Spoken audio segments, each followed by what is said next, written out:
Hola, soy el Dr. Enrique Rojas, bienvenido a mi podcast. Ahora vamos a hablar de la fórmula para alcanzar la felicidad. En el libro mío, Comprende tus emociones, hay un capítulo dedicado a la alegría y a la tristeza.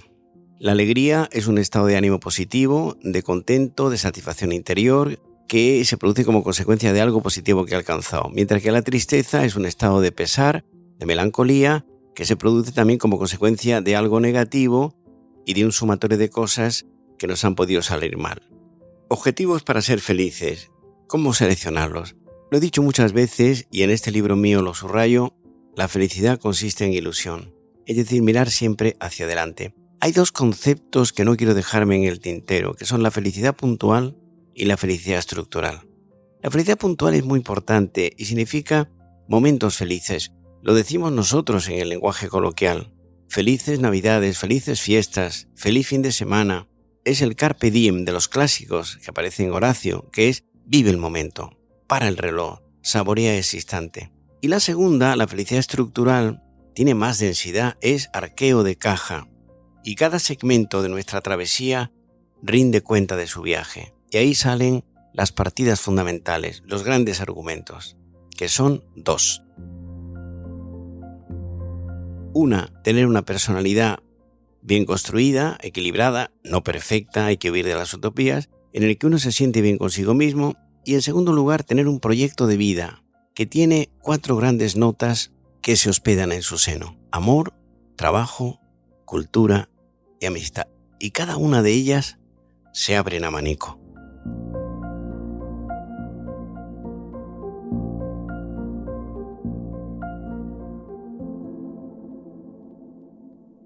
Ahora vamos a hablar de la diferencia entre la tristeza normal o la tristeza psicológica o la tristeza reactiva, que tiene estos nombres, y la tristeza depresiva.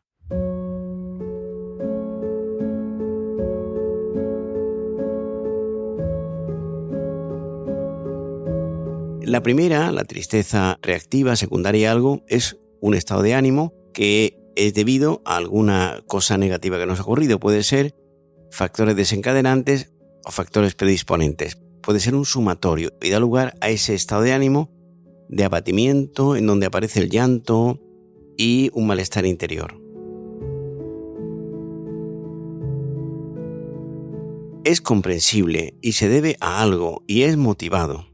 La tristeza depresiva es inmotivada, debida a un desorden bioquímico cerebral de naturaleza compleja, muy conocido hoy.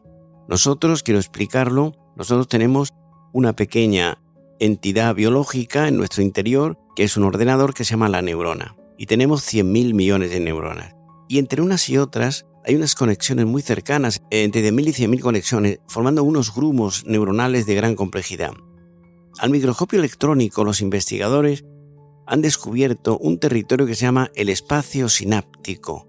Espacio sináptico, que es el territorio que hay entre unas neuronas y otras. Y ahí se producen intercambios bioquímicos eléctricos de gran complejidad, que son los responsables de la depresión endógena, que es hereditaria. La palabra endógeno significa que viene de dentro, que viene de un desorden neurobiológico, y que los principales responsables son la serotonina, la dopamina, la noradrenalina y un largo etcétera. Nosotros, de hecho, cuando tratamos una depresión endógena, lo que hacemos es darle a la persona esas sustancias que faltan. Hay un tercer elemento, que es la tristeza psicológica, la tristeza depresiva y la tristeza que tiene partes de las dos. Por lo tanto, habría una depresión reactiva, una depresión endógena y una depresión mixta, en donde hay elementos de fuera y de dentro.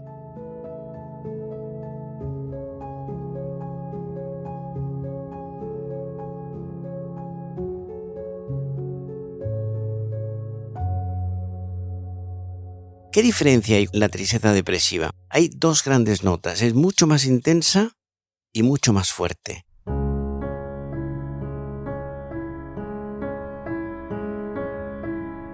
Deja al sujeto en un estado de apagamiento, de anestesia afectiva, y aparecen ideas negras o tendencias suicidas. El sujeto queda bloqueado y hay una disminución de todas las capacidades psicológicas, la percepción, la memoria, el pensamiento, la inteligencia, la conciencia, la afectividad. Hay un adormecimiento, por lo tanto, diferencia en intensidad y en duración.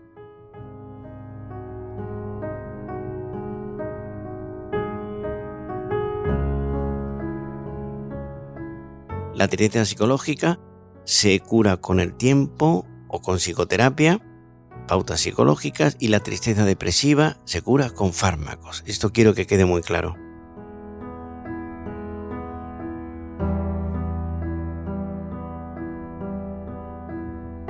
Cultivar la resiliencia. La resiliencia fue un concepto que inicialmente lo desarrollaron los psicólogos y psiquiatras americanos. Uno de los principales ejemplos es de Boris Cyrulnik, que fue un niño que se escapó del campo de Auschwitz, vio morir a sus padres y a 2 hermanos en la cámara de gas, y con 4 años, era un manojo de huesos, se escapó por debajo de la verja y estuvo unos cuantos días deambulando por las cercanías del campo, escondiéndose en los bosques. Los policías que salieron a perseguirlo no dieron con él. Y él quería 3 cosas. 1, encontrar una familia. 2, estudiar medicina. Y 3, ser psiquiatra y ayudar a mucha gente. La tesis suya es que la resiliencia, que es un concepto de la física, que es los metales que se doblan sin partirse. Es decir, la capacidad para sufrir, para tener momentos de gran tensión negativa y no romperse, y ser capaz de hacer un crecimiento personal a través de ello. Lo dicho en este libro mío, Comprende tus emociones. Lo que te ayuda a crecer como ser humano son las derrotas, si las sabes aceptar y si aprendes las lecciones que ellas te enseñan.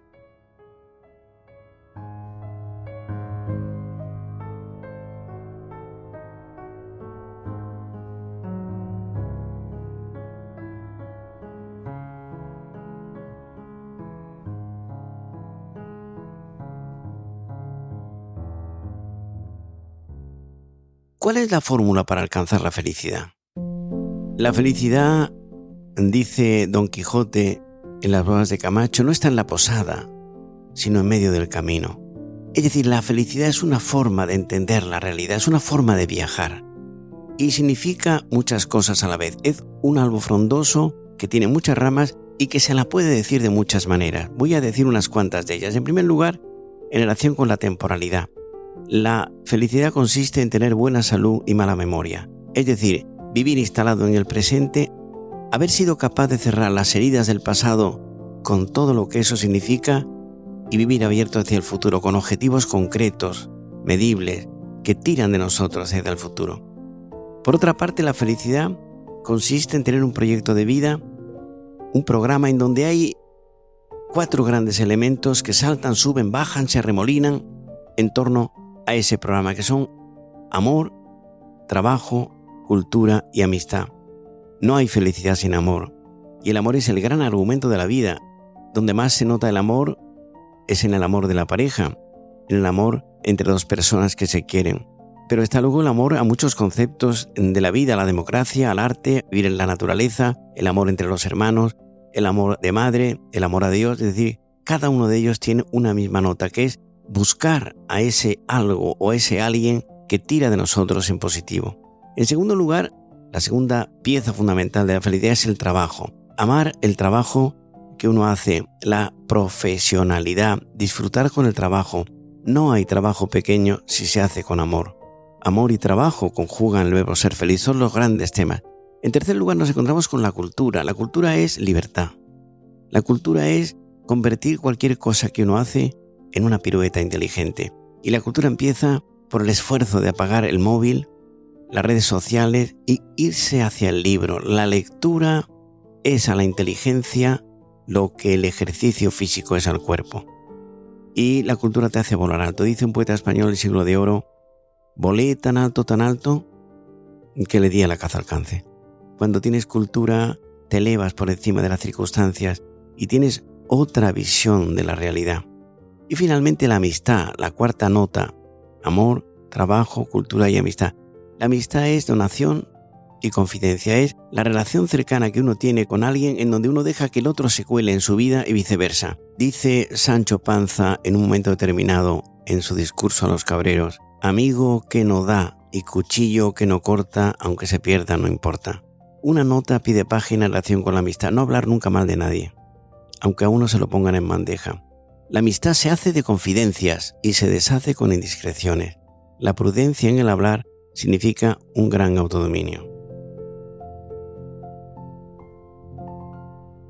quiero hacer una observación que me parece muy interesante. La felicidad consiste en sacar lo mejor de uno mismo. Es un cierto estado de plenitud y significa estrujar todas las potencias que tenemos sin ansiedad para dar un buen rendimiento.